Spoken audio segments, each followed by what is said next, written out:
Magandang araw! Nakapag-almusal na ba ang lahat? Kung tapos ka na sa inyong breki, ay kami na ang bahala sa inyong panghimagas. Dahil bubusugin namin kayo ng impormasyon at positive vibes. Ako po si Valerie Tan, ang inyong tagapaghatid ng mga kwentong Pinoy Antibok dito sa iHeartPH. Sa pagpapatuloy ng ating Build It Right series, para mas maprotektahan ang ating bahay laban sa sunog, kailangan meron tayong firewall. Ipapaliwanag sa atin yan nating guest host na si Rovilson Fernandez.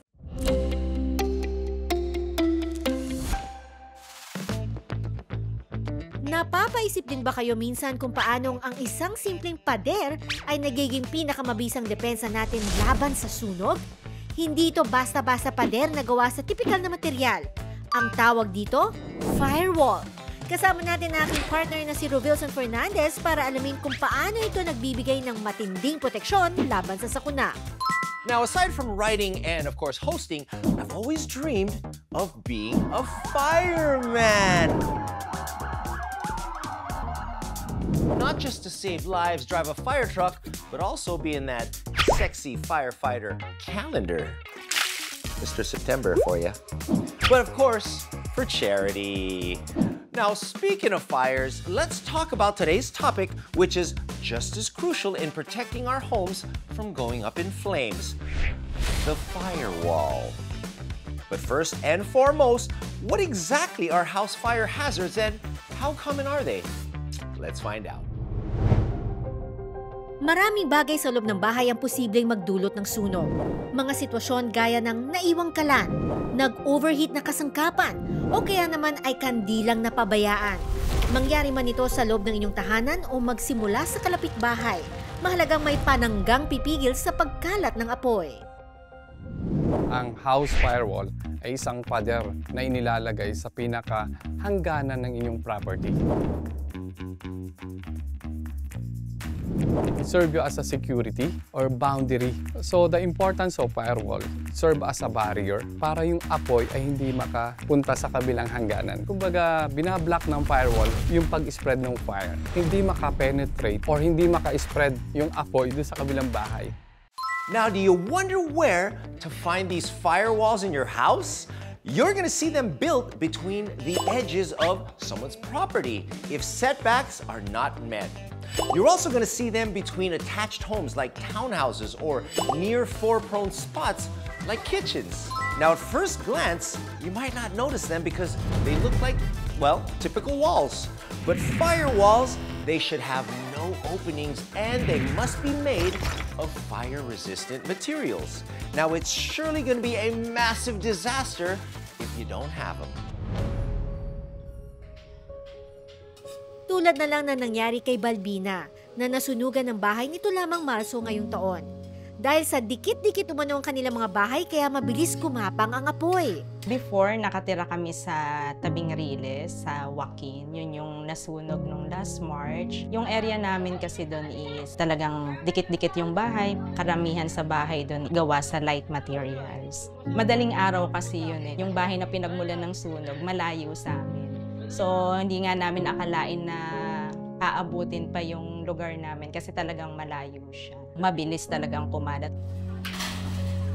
Actually, may kapitbahay kami na may firewall. Talagang safe na safe yung bahay niya. Pero yung sa labas niya, yung bubong, yun nasira. Pero yung sa loob ng bahay, talagang safe yung gamit niya lahat. Sa bilis ng apoy, mga importanteng dokumento at uniforme ng kanyang anak lang daw ang kanyang nailikas.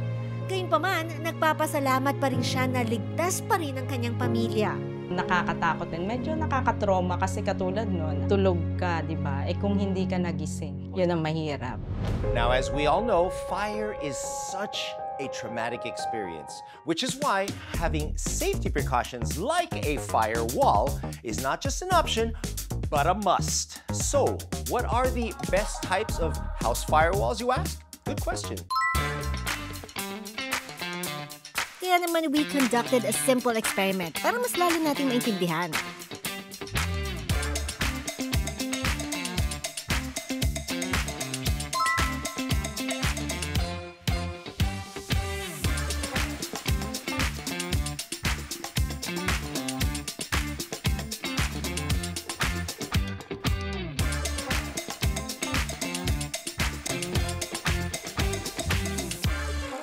may tinatawag na tayong fire resisting hour. So yung sa type 1, sa 4 inches na kapal ng masonry or drywall, meron tayong window hour para makapag-evacuate sa isang building ng 1 hour.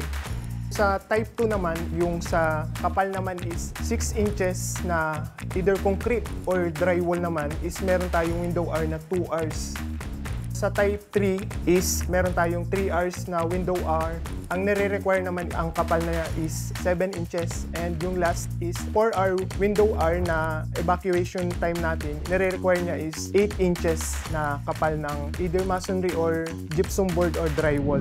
Now that we understand their importance, does it mean we can install firewalls on our own? No! Just as firefighters have the skill to handle danger, you need professionals to keep your home safer with proper installation, safety inspection, and compliance checks. May batas din naman tayo sa firewall. It must be 6 inches, typically yun yung batas. When we're doing firewall, kung ito yung group mo, yung firewall mo dapat mas mataas. Bilang respeto sa ating mga kapitbahay, mas mainam na magpaalam tayo kung tayo ay magpapagawa ng firewall. Magdedepende tayo sa lot area or kung gusto nung may-ari na i-maximize yung lote natin, pwede tayong magtayo or kung halimbawa naman is napapagitan tayo ng dalawang building, pwede tayong magtayo para in case na magkaroon ng sunog is hindi madadama yung itatayo nating bahay. Make sure lang din natin na yung mga i-hire nating mga tao is mga professional and lisensyado para safe and maayos yung pag-construct ng bahay na itatayo natin.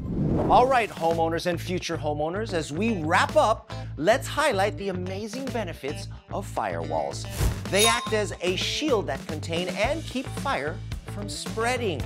They also protect your escape routes so you and your loved ones can exit safely in an emergency. And lastly, they give homeowners peace of mind by boosting property safety.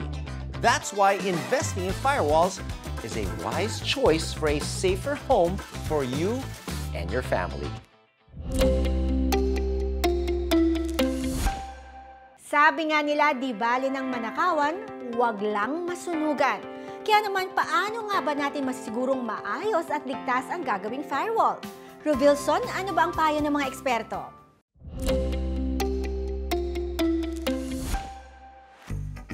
Aminin natin na para makatipid, marami sa atin na mahilig sa do-it-yourself o DIY pagdating sa pagpapagawa ng bahay. Pero pagdating sa mga bagay na may kinalaman sa kaligtasan, gaya ng firewall, hindi yan pwedeng tsambahan lang. Mga kapuso, let's begin busting myths about firewalls. The most common? Thinking that any strong wall is enough to protect you from the fire. But here's the truth. Not all walls are built to block the flames. Hindi porke makapal yung ating firewall ay safe na.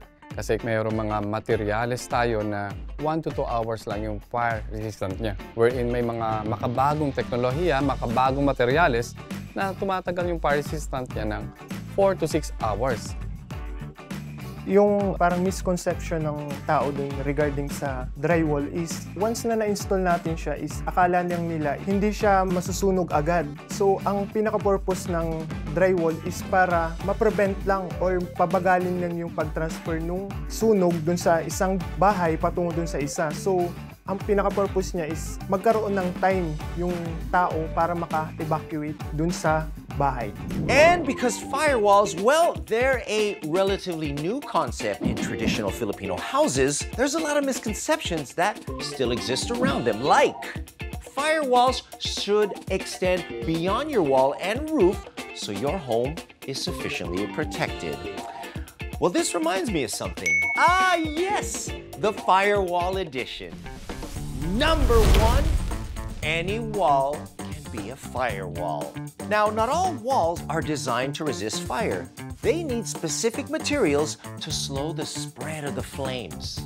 At number 2, firewalls, they can stop a fire completely. Nope. Rest in peace, Matombo. They slow the spread of fire, giving occupants time to escape and firefighters time to respond. And at number 3, Firewalls, they don't need maintenance. Well, firewalls, they need regular inspections and maintenance as cracks, gaps, or poor installation can weaken their fire resistance capabilities. Ah, I see what you did there. Nicely played, writers and producers of iHeartPH. Ang pinaka talaga kayo. Go, Robilson! Support ako dyan! Ngayon, i-explore naman natin ang iba pang fire safety measures na pwedeng i-apply sa ating bahay. At silipin sa ginawa nating experiment kung gaano ka-effective ang mga ito. Noon pa meron ng pintura anong araw na parang 4 hours to 5 hours, hindi agad masusunog.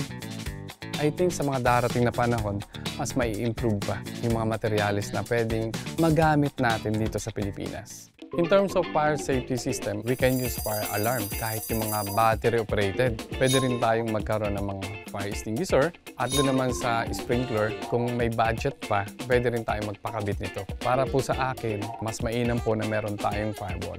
Kumbaga gumastos na rin po tayo doon sa ating bahay na ipinagawa, konti na lang po yung idadagdag natin para doon sa ating firewall. Para maprotektahan din yung ating mga ininvest dito sa ating bahay.